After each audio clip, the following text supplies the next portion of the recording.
Deputy speaker Raghuramakrishnaraju పర్యటన సందర్భంగా కాకినాడలో పలువురు నేతలను పోలీసులు హౌస్ అరెస్ట్ చేశారు.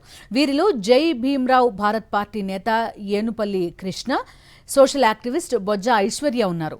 ఇక పోలీసుల తీరు కూటమి ప్రభుత్వంపై బొజ్జ ఐశ్వర్య తీవ్రంగా మండిపడ్డారు. యూనిఫామ్ లేకుండా కానిస్టేబుల్స్ మంటూ వచ్చి హౌస్ అరెస్ట్ చేయడం ఏంటని నిలదీశారు. దీనిపై సీఎం చంద్రబాబు సమాధానం చెప్పాలని డిమాండ్ చేశారు. రాష్ట్రంలో ప్రజాస్వామ్యం ఉందా అని ప్రశ్నించారు.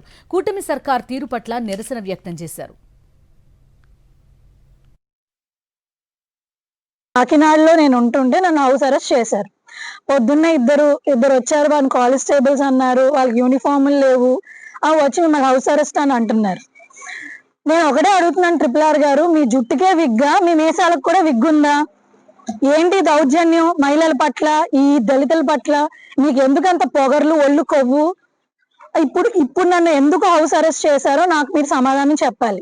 మమ్మల్ని ఎందుకు ఇంత హింసిస్తున్నారు? దళితులను ఎందుకు హింసిస్తున్నారు? మహిళలను ఎందుకు హింసిస్తున్నారు? RRR లాగా నేను ఏమన్నా కొన్ని కోట్లు ప్రజల సొమ్మును ఏమన్నా దొబ్బేశానా?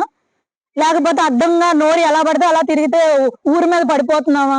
ఎందుకు ఇంత కక్ష కడుతున్నారు? 2 టౌన్ సీఏ గారికి పని పాటు లేదనుకుంటాను. మాట్లాడితే ఆ డిప్యూటీ సీఎం వస్తే హౌస్ అరెస్టులు చేస్తాడు, RRR వస్తే చేస్తాడు. ఇంక పని పాటు ఏం లేదా? 2 టౌన్ లిమిట్స్ లో ఎంతమంది దారుణంగా గంజాయి కేసుల్లో ఉన్నారో ఒకసారి ఆయన తిరగేయమని చెప్పండి.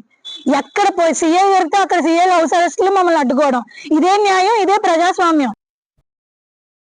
మరిన్ని అప్డేట్స్ కోసం ఛానల్ ను సబ్స్క్రైబ్ చేయండి. నోటిఫికేషన్స్ కోసం బెల్ ఐకాన్ పై క్లిక్ చేయండి.